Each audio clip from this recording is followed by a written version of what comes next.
welcome to the cool down room. This isn't on video, but I am so glad to see you all again. It's been a while. If you're noticing that I am a bit more echoey than normal, that is because I am actually not in the studio today. I am in Los Angeles with Ithaca's Ithaca College LA program. Shout out to the three Steves. So Chloe and I are in two different time zones, but don't worry, we will still be recording. As usual, you will still get your uploads, as long as we have races, depending on what our schedules look like, we'll still see our lovely faces because we will be mostly doing this via Zoom. For today, things are going to be a little bit different. Chloe and I thought that we would do kind of like a two-parter recap before the new season because we have new drivers and new teams and new rules, and we thought it would be best if we brought everyone up to speed. Pun intended. This episode is going to be all of the new rules for the season, or at least as many as I can find online. I am going to explain everything to all of you in layman's terms because I'm going to be honest, even I don't understand what they're saying half the time. And we're going to make sure we all know exactly what is going on as we go into this new season. Before I start, I want to congratulate Alex and Lily on their engagement from Chloe and I. We were not recording when they announced it, but you best believe Chloe and I were freaking out over that text, so congratulations, Alex and Lily, and that ring is absolutely beautiful. For those of you who don't know, cancel your F1 TV subscriptions! Cancel them! At least for this year, Apple TV will be streaming all things F1. As someone who paid for an entire year's worth of F1 TV back in October, I'm definitely a little disappointed because I didn't know about this. But it's okay. Email F1 TV, see if you can get some of your money back. I make no promises, and we will all just move forward. Just bear in mind, while there will be extras, F1 TV is no longer streaming every race session. That is up to Apple TV. Now that we have covered all of that, we can actually get into all of the updated rules and regulations for the 2026 F1 season. Let's start with the power units because a lot has changed there.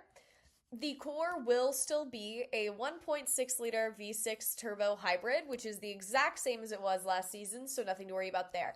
However, the internal combustion engine output has been cut and the electric motor has tripled. So, to explain what that means, the internal combustion engine is the thing that converts gas into power, and the electric motor converts energy from the battery of the car into power. So instead of like last year where the combustion engine was doing a lot more work and the cars were more gas powered, this year it's going to be a 50-50 split between gas and electric power.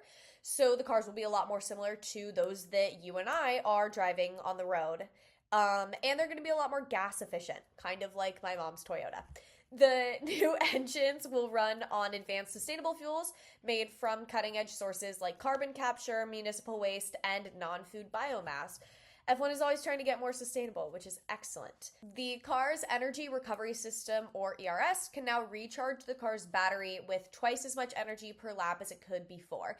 It uses braking or when drivers are lifting off the throttle at the end of straights to regain some energy. Again, like my mother's Toyota, if you drive a hybrid car, you know. I think electric cars are like this too, but I don't know as much about electric or full electric cars. But anytime I drive my mom's car, there's this little screen on the front, and if I'm like pressing on the gas, it goes into like the power side, and if I'm on the brake or have like less pressure on the gas, it's in like a little recharging zone. So it's kind of just like that.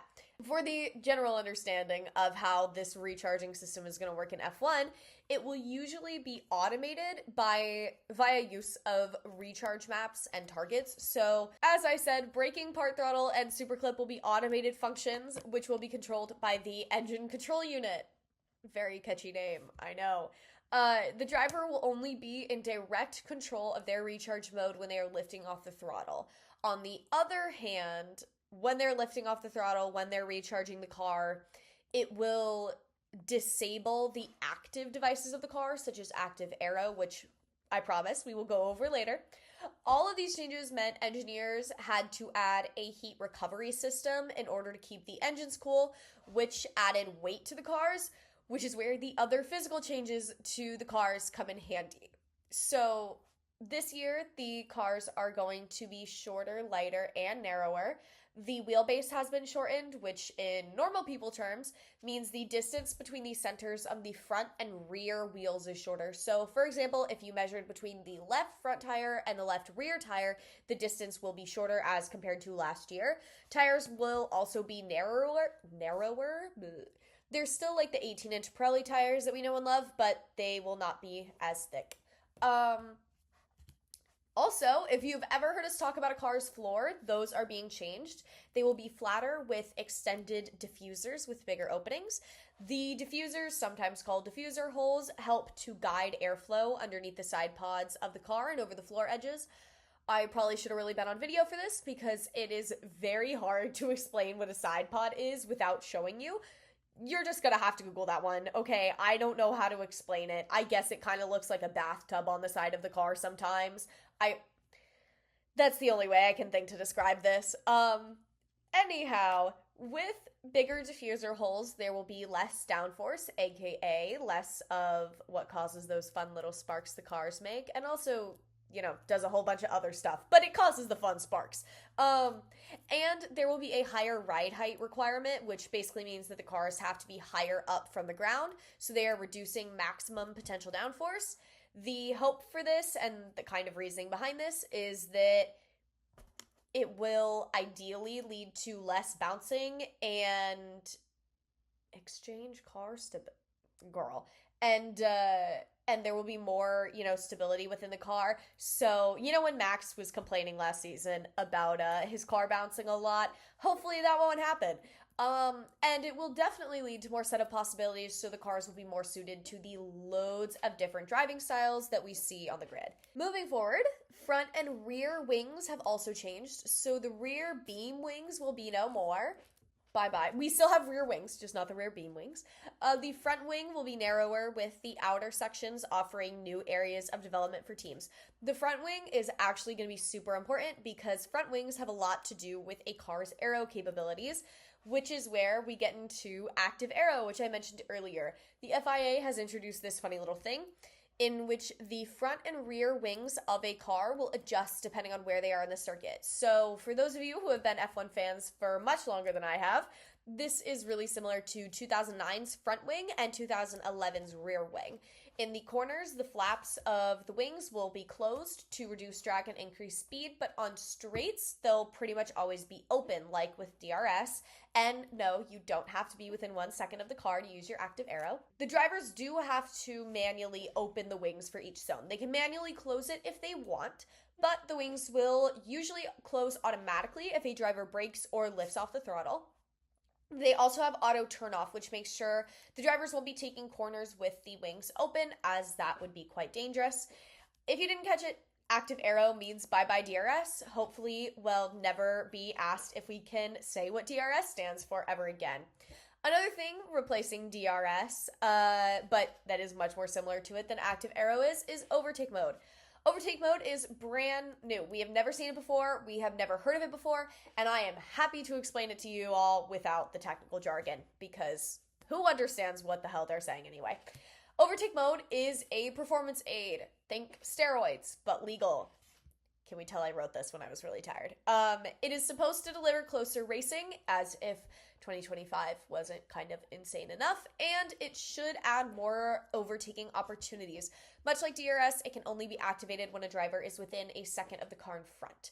One of the bigger benefits for drivers, in my opinion, is that overtake mode has an ability to recharge an extra half megajoule, which is it's a measurement of energy, da-da-da-da-da. That's the only technical term I'll use, I think. I promise. I will try to not use any more technical jargon. One of the bigger benefits for drivers, in my opinion, is overtake mode's ability to recharge an extra half megajoule, which is a unit of energy, and generate an additional electrical power profile, which means drivers will be able to sustain higher speed for a longer period of time.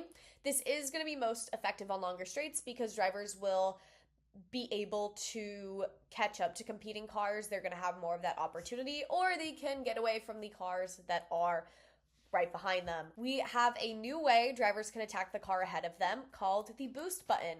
Drivers have been able to activate energy deployment at the press of a button for the last several years, but now we're calling it the boost button. If you've ever been to Chuck E. Cheese or an arcade of any kind, you know how they have those driving games where you pick a track in a car and you race other people on the little screen and the handling kind of sucks, and like they've got like the motorcycle version and like the wheel like a car version, right? You know, those games usually have like a nitro button or a boost button on the side, which you use to make your car go a little bit faster. It's the same concept. When the boost button is pressed, it will trigger a change in power unit settings.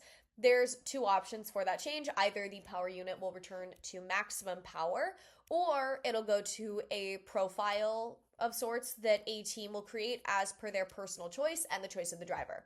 So theoretically, the boost will help a driver defend from a car behind them or attack a car in front of them, providing they saved enough charge. It can also be used all at once or little by little throughout a lap, depending on what a driver wants to do and where they see the most strategic advantage. We here at the cooldown room, okay, it may just be me, love to talk about driver safety. And this year, the FIA has made some upgrades to it. Excellent for my hopes of convincing my parents to make my little brother the next Mario Andretti. For the actual upgrades, the driver's survival cell, aka where you see the driver sitting in the car and everything around them, will undergo more rigorous tests. The roll hoop has been strengthened so it can take 23% more load, meaning that, you know, that the funny looking rounded rectangle thing right on top of the driver's heads, not the halo, the other thing. It's like kind of where they put the cars. It's where they put the cameras on top of the cars. They put the cameras right above it. Like I said, it kind of looks like a rounded rectangle with like a grill in the middle. That can now withstand the weight of about 9 family cars. So, you know, if they flip, it's going to be a lot safer. On top of this, the design of the front impact structure, aka the front of the car, and the thing designed to crumple during a crash has been tweaked. So now if a driver gets into a large crash, it'll be separated basically into like 2 stages, which will give the drivers more protection, especially from secondary impacts after initial contact. So, you know, if a driver if a driver accidentally becomes like a ping pong ball, or continuing with the arcade game metaphor, one of those things where you're supposed to like ping the ball into the different like things. I don't know, have y'all ever seen Gravity Falls, where they go into this is just an episode full of pop culture references, where they go into a video game and like Seuss goes in, like that. I just can't remember what the game is called right now. Pinball machine. It's a pinball machine. Okay. If a driver decides to become like, or, you know, on accident, becomes like the ball in a pinball machine, it kept trying to tell me it was Seuss and the Real Girl. It is not Seuss and the Real Girl, okay? I'm unleashing my nerd today. It's okay. Anyway, if a driver gets into a large crash, or when they, you know, behave like a ping pong ball, that crash, or the ball in a pinball machine, that crash will be separated into 2 stages, which gives the drivers more protection, like I said, especially from those secondary impacts, which can just be so much worse, like aftershocks in an earthquake. They also added lights on the mirrors, which will be used during low visibility conditions, so I'm sure Ollie Behrman will be very happy after Sao Paulo about a year and a half ago now. That is all that I have for you today. I know it's shorter, it's okay. Next week, Chloe or I, we haven't decided yet, will be right back here, or in Ithaca if it's Chloe, talking about the new teams and driver for the season, and maybe giving you a recap on the old teams and drivers, depending on how long or short that episode is. Until then, make sure you are following us on Instagram at Ithaca Cooldown Room, and make sure you're subscribed to our YouTube, which is also at Ithaca Cooldown Room, and follow us right here on Spotify. I will see you next time, and as always, have a beautiful week. Mwah.